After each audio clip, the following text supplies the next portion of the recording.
when it flows, it flows.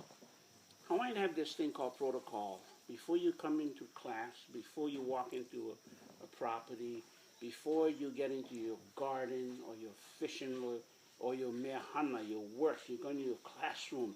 Before you do that, you prepare yourself. And that's called vehe. You open up yourself so you can hear what is near and what is far away. You can sense, you can feel the energy. You can listen, the plant will talk to you. And you always hear that the plants talk to you, yeah? I have one of the most noisy gardens. I go in there and I'm like, oh, I'm getting a headache. Because this guy says, hey, you pull the grass here, I'll look just as good as Joe down there. You know, and you turn your back in because you haven't weed eat back there.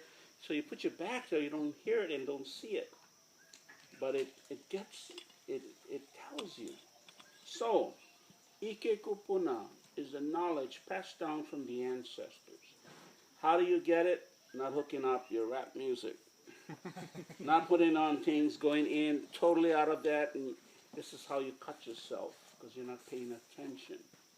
You're not looking at the plant, you're not observing it, because you're in another world of music that is not related to what you're doing. So if you were in the groove of your farming technique, you would know that that plant is not doing well. All along is that they're doing fine. Why is this fella not doing well?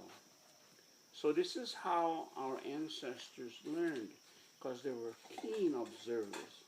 Wait a minute, you know, last night I had this thunder and lightning.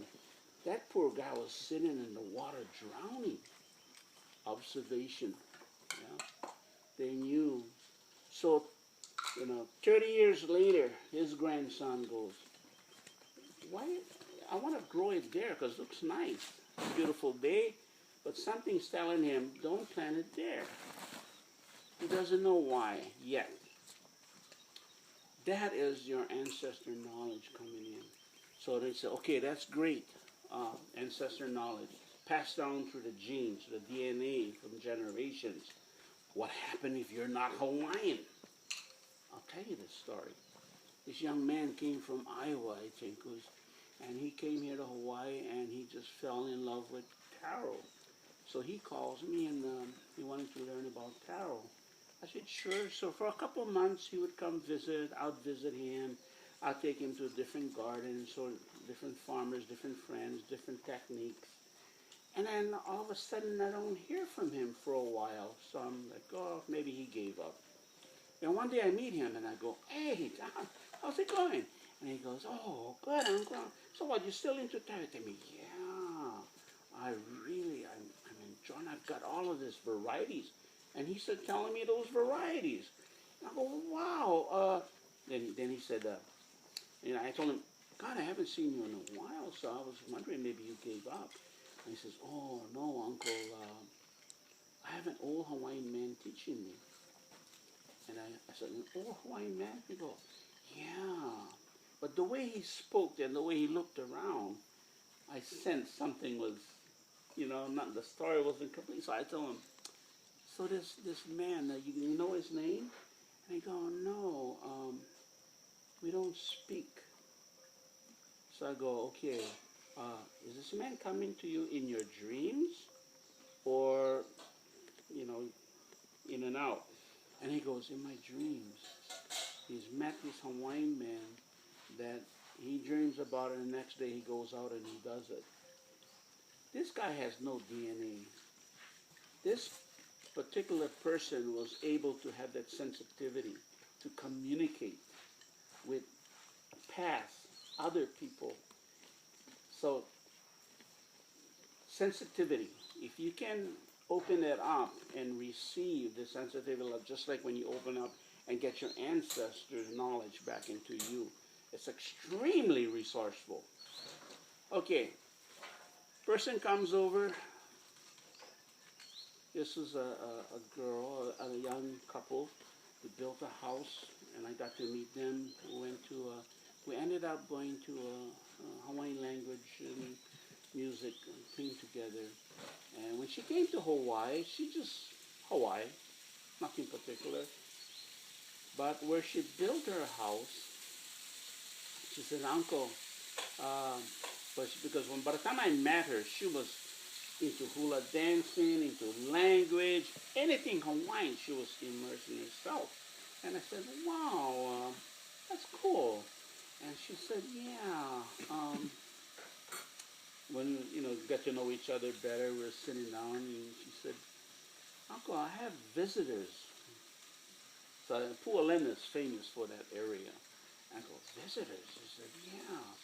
This man, he was in a white cape, a kihe, and I was in bed, and I said, were you dreaming? He said, well, I thought I was dreaming, but then I got up, and he was there, and didn't say anything to me, but she felt a presence that wasn't harmful or threatening, and she started talking to it. He didn't answer, but she had a sense of, oh well, he's, he lives around here somewhere, and is in my bedroom.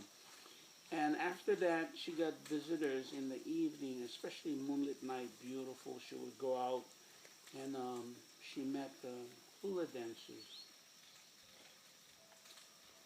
Now, a lot of people will say, "Oh man, you're talking about something out of." But for true believers, when they see it and they learn it, like this girl does, now she's very immersed into the Hawaiian culture. Um, these are sources of, being sensitive. That's one of them. The other one is you walk into a place, and you guys will be traveling. See if you can feel that the energies. When you go down the volcano and you see that lava pumping, you're gonna feel a lot of energies. But that's not the only place. If Lon takes you down Kumakahi, where the champagne pond is, you're going to pass a couple of heiau. It's very, there's some sites down there because it's the eastern Kumakahi, the most eastern part of the island. That's where the sun rises. There's a lot of energy down there. So, inanimate objects, stones, rock formation, plants, kukui trees, these things have what we call mana in them. They have things in them, strength in them, mana. The some people say it's the spirituality of the being alive. If these trees could talk, boy, they could tell us a lot of stories. A lot of people don't, especially my science friends. They have a hard time coming to terms with that. But I have a friend. He's a teacher, a biology teacher in Kamehameha schools, and he was my opponent because I'm anti-GMO genetic engineering, and he's pro, and we're good friends. And I like to engage. I don't make it personal because I want to learn. And for many years, I was used as a resource person for University of Hawaii because I knew a lot of the taro varieties and Hawaiian plants. And so I would go into their genetic engineering workshops. And for many years, I told my hippie friends and my organic farmer friends, I says, man, what's wrong with you guys? This is going to feed the world. And so in Hawaii, we started having this controversy between pro and against genetic engineering. And both friends of mine on both sides of the fence was telling me, you need to take a stand, Jerry. But I learned from my parents and grandparents is you cannot take a stand if you don't know both sides of the issue. And I was very deficient on the side of why is this bad. So I emailed out and called out and says, I need help. I need to know what's wrong with this stuff. And so they sent me to Albuquerque, New Mexico, where I attended the Indigenous People Conference on Genetic Engineering and patenting and all of the other good stuff. It was a 5-day event, 3 days I could not sleep. I could not believe what I was hearing. I met Dr. Shapella, famous for his encounter with the Mexican contamination of corn. Then I met the Rice clan, the Anishinaabe, the Salmon clan, the Bear clan, all of this Indian medicine men and people, as well as professors and doctors, telling me what's the problem here. So I came home and I was still not satisfied. I was very angry with my university friends because they didn't show me the other side of the story. And so my North American indigenous friends flew me to Italy. Every 2 years in Torino, yeah, uh, Terra Madre, Mother Earth Conference, every 2 years. 2006, they sent me there. 150 countries are represented. 5,000 people attend. We stayed at the old Olympics house in there with my Indian friends, and we attended. And it was there that I observed in 2006 six, no, it wasn't six, it was about four geneticists from around the world showing at the time the organs of the rat deformities and their passes and stuff. It was after that trip, after listening to all of this presentation there, meeting Vandana Shiva, hearing about the plight of the farmers in India committed suicide because it's the only way their family could save the lands that they had put up from the promises of BT cotton being so lucrative that they're going to make big money. They put everything into it and they lost. The plants would not produce what they were supposed to. And so if you go online and you Google farmer suicide, I think Vandana said there's over 2,000 who committed suicide in that. I came home and I said, okay, I think I'm ready. I'm a relations person, but when I say that is my grandparents and my dad raise animals, they raise things, they have products for sale. But if they didn't like you, they would, all the money in the world would not be able to buy anything from them. They don't, for me, when I sell something, I need to know intention. I prepare a beverage that I share with people, and they tell me, oh, uncle, you don't have to make it that clean. You can just not even power wash it, and I'll pay you, a little cheaper. And I said, that's not how I do things.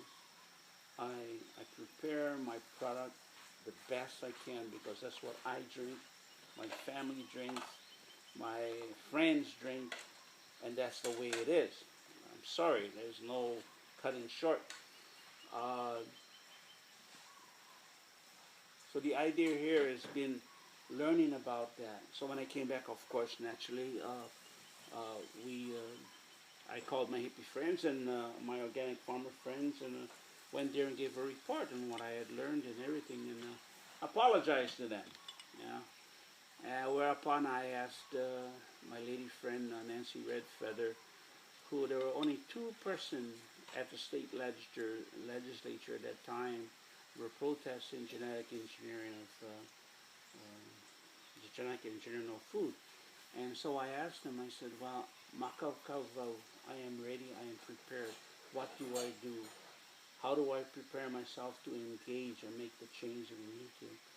And so the rest is history. We went to our state legislature and we got our butts kicked. Came home and we started working on our county council level. Took us 2 years to bring education. I was so upset because I didn't know that these things, this engagement. Politicians, man, I give them credit. I could never survive in that environment. But I had a bypass, and that was brought on by the stress of engaging. Didn't know how to say no, always went out. And finally got in the groove of, I was always afraid when the opponents, which is my friends, I have friends, and we're still friends, we just don't agree on the summer thing, and that's cool.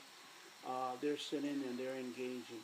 But the people that come in Hawaii, they say, uh, your words are life and your words are death. So what you speak, be real careful. Yeah. Um, Lele aku, once you let your words out of your mouth, you cannot pull it back. You cannot, you can apologize all you like, but it went out, and if it hurt, it hurt, and it do things that not recoverable. So I realized that they come in and they give all their lives. I'll just put my notes down. So when the testimonies are all done and they leave, I get all the books up. I highlight the sources where we kept caught them lying. And then for 2 years, we worked on our county council. It was amazing. They didn't even know what it was. They didn't know what it was. And I remember one, Pete Hoffman, he said, there's, there's no way we're going to have a moratorium on this. It's just, seed industry is so big here in Hawaii, we couldn't afford to lose their money. But after 2 years, we were able to ban taro and coffee on Hawaii Island. And from that, it just expanded into the different islands. The last two is Hawaii Island. We have a bill out that you guys can go online and check it out. An anti-GMO bill. And then, of course, Kauai was a really, really spooky one. They brought out, it's more not against genetic engineering, but what associated with that, which was herbicides and pesticides. They had a whole group of doctors and nurses present, as well as people in that west, I think it's west side of Hawaii, that had health issues. They were able to bring in the marine biologists that showed the die-off of the animal life in the bay, and they showed the runoff from the fields into with documentation. So they passed the bill too. So now all they wanted, the people wanted to know was, because the schools, in Kauai, the fields are right next to the schools. And there were more than one occasion, more than two occasions, a couple of occasions where almost all of the students and teachers had to go to the doctor, nauseous, vomiting, and everything. And by the time the health guys come out, there's nothing they could monitor. They now have monitors in the school, so the next time it comes up, they'll be recorded. Um, but the problem here was the industry fought it everywhere. They wouldn't disclose what they were spraying, when they were spraying, and so the people just said, you know what, we want a buffer zone, and we want to know exactly what you're pouring into the ground and in our waters, and they want that. So now they're working up with the companies, um, the multinational companies, on how to um, conform to this law that they passed.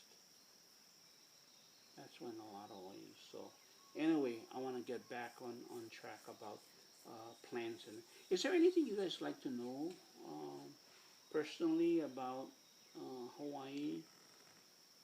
I know you're in writing, so what is your interest in writing? Perhaps I could engage with you.